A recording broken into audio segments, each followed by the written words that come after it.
Hello, everybody, and welcome to Overthrown. I hope you're all doing well. However, if you clicked on this video, you're probably a little bit confused about what you have to do to be successful in this game.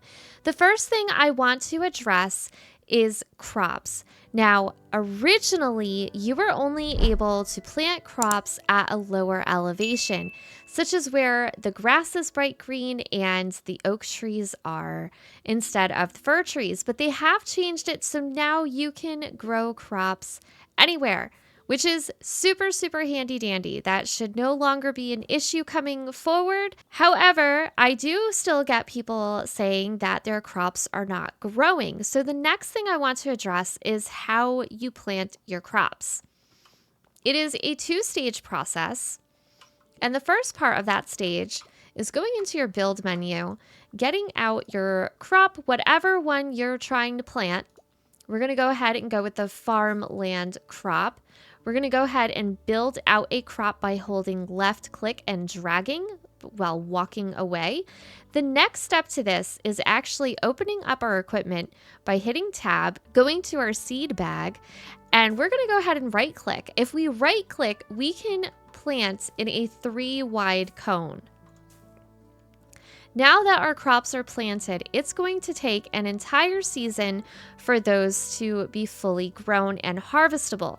As you can see, I have my villagers over here working very diligently on collecting the crops and replanting. Now, I have a couple of pantries over here, so I have a few extra workers working their booties off, making sure that we have crops ready for winter. I also have several composters over here. I have a total of 4. These guys are creating fertilizer for us, and we need fertilizer every time we plant a seed. We can even use our seeds to fill in the dirt patches over here. But as you can see on the right hand side, it does cost fertilizer to sow any kind of seed at all. The next thing that I want to cover is a couple of buildings. The first building that I want to cover is the dredger. So under extraction, if we go over here to the dredger, it says generates bricks must be placed on a deposit.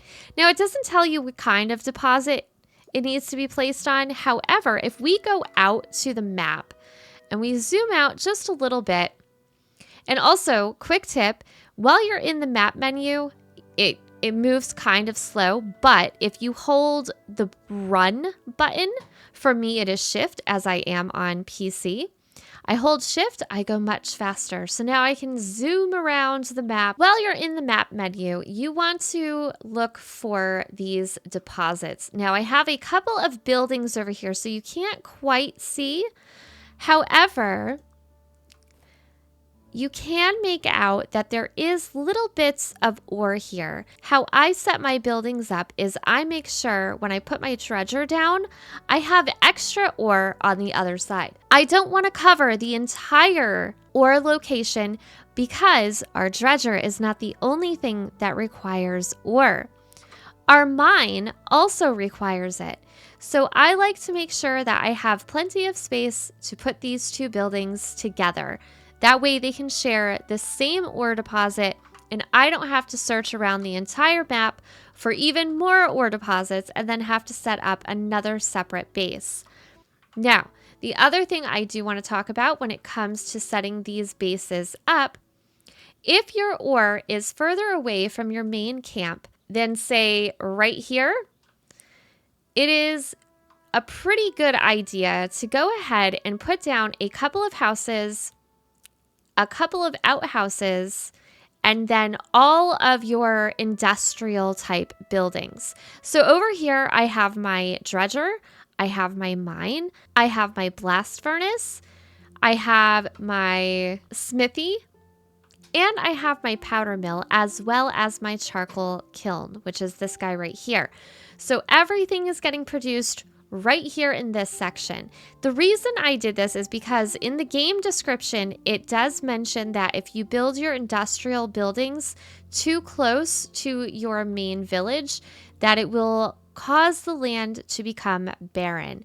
So I went ahead and preemptively did that just in case that is a mechanic that they have added. However, I haven't seen any effects of that yet. So I'm not entirely sure if that is in the game right now. While we're in the map, I do want to cover one other topic, and that is money.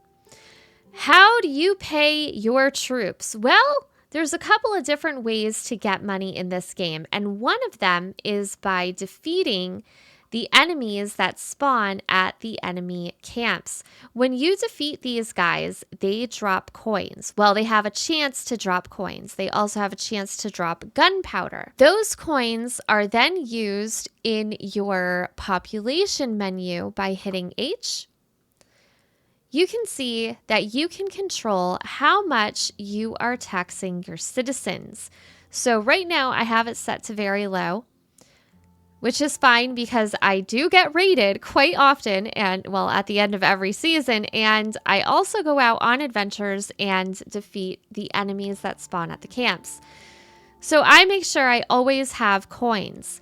Now, if you had hit a point where you have unpaid soldiers, you want to first make sure that you're going out and getting coins. You're also, once you get those coins, you're going to want to come into this menu again by hitting H and dragging the slider over so that you're paying them. Even if it's very low, at least they're being paid and they won't abandon you for being unpaid.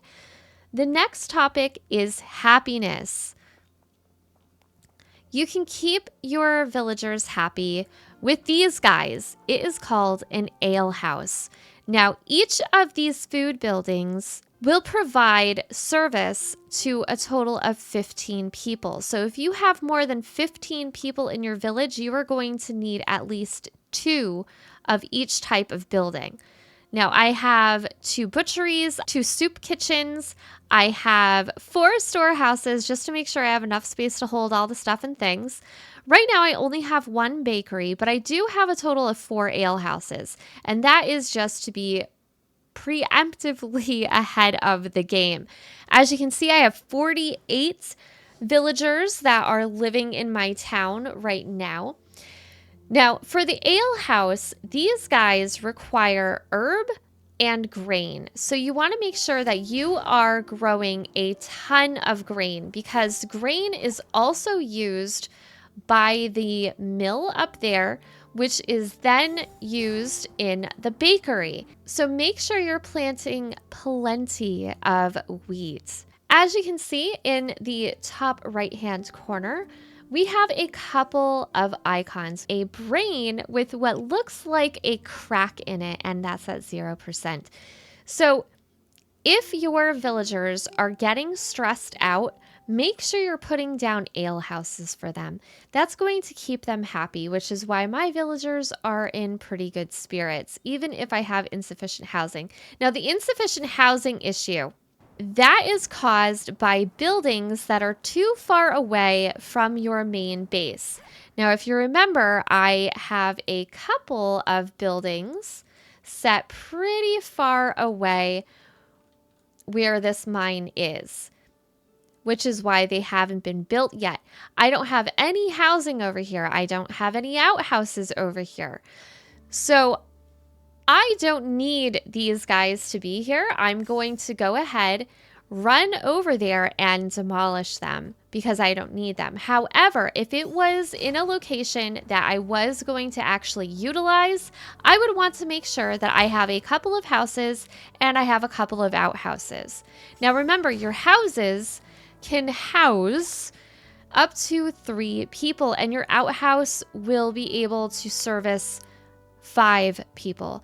So just keep that in mind. I know it's a lot of numbers, but it is important to kind of keep track of what you need and where to place them so that your kingdom is running smoothly. I think that just about covers everything. If you guys have any more questions, please let me know in the comments section below and I will do my very best to answer them. And as the game continues to update and we get more content, I'll be sure to keep you guys up to date with even more guides in the future. I hope that this video helped. If it did, please consider leaving a like. And if you want to see more of my content, consider subscribing as well. I stream every Tuesday, Thursday, and Saturday. Saturdays, I stream with my channel members. We get together and play games together. Head on over to the Discord. Every Sunday, I host a movie night in Discord. So if you guys want to join in, you are more than welcome to do so. This weekend, we will be watching Gremlins and getting ready for Christmas. That is going to do it for this video, guys. I really hope that it helped you, and I can't wait to see you in the next one.